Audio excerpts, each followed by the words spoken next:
Okay, so I would say probably no to the second one, but I could comment more about borderline personality disorder. I think I have enough mental energy to do that tonight. So, technically speaking, it's often considered the female variant of antisocial personality disorder. So it's classified in the domain of externalizing disorders, acting out disorders. And I think what happens, we don't understand borderline personality disorder very well. I mean, it's characterized by tremendous impulsivity, radical confusion of identity, and then this pattern of idealization of people with whom the person afflicted with the disorder is associating, with radical idealization of those people and then radical devaluation of them. And then there's another theme that sort of weaves along with it, which is the proclivity of people with borderline personality disorder to presume that they will be abandoned, and then to act in a manner that makes such abandonment virtually certain.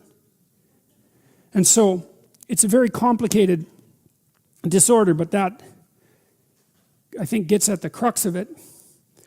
One of the things that's interesting about people with borderline personality disorder, in my experience, is that they're often quite intelligent. And you see in the person with borderline personality disorder something like the waste or the squandering of tremendous potential. They seem capable of thinking through the nature of their problems and analyzing them and discussing it, but not capable whatsoever of implementing any solutions. And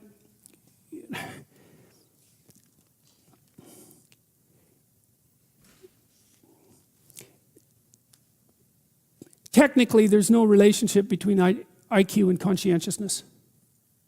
It's very weird, because if you read the neuropsychological literature and you read about the functions of the prefrontal cortex, they're usually conceptualized in intellectual terms, and they're associated with planning and strategizing and so forth.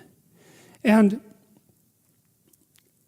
that's what conscientiousness is planning and strategizing and implementation. But the correlation between IQ and conscientiousness is zero. And so is the correlation between working memory and conscientiousness. Zero. And zero is a very low correlation, right?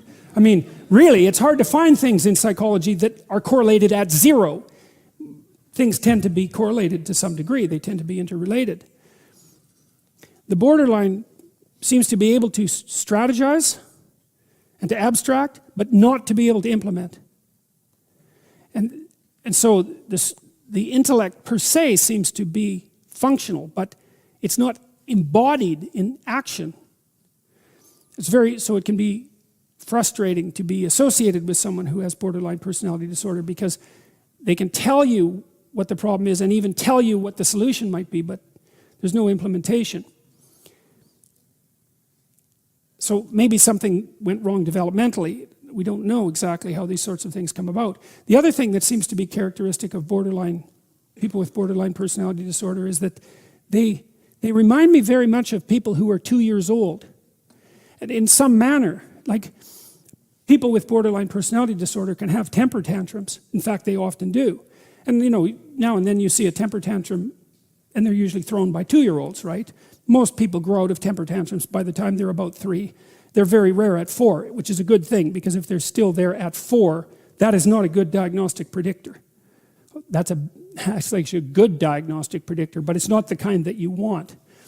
And it's funny the way that we respond to 2-year-old temper tantrums, because the 2-year-old will throw themselves on the ground and beat their hands and their legs on the floor and scream and yell and turn red or even blue. I saw a child once who was capable of holding his breath during a temper tantrum till he turned blue, which was really an impressive feat. You should try that, right? It's really hard.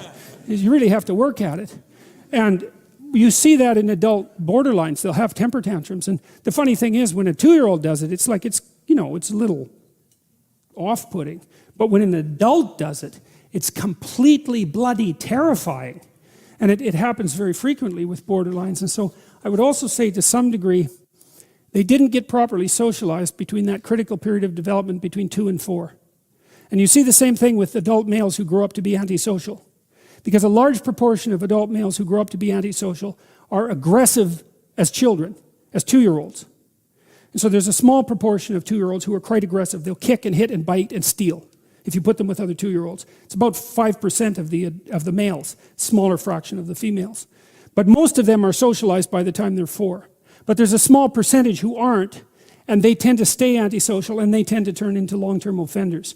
And the critical period for socialization development seems to be between 2 and 4. And it seems to be mediated by pretend play and rough and tumble play and those sorts of mechanisms. And if it isn't instantiated by the age of 4, it doesn't happen.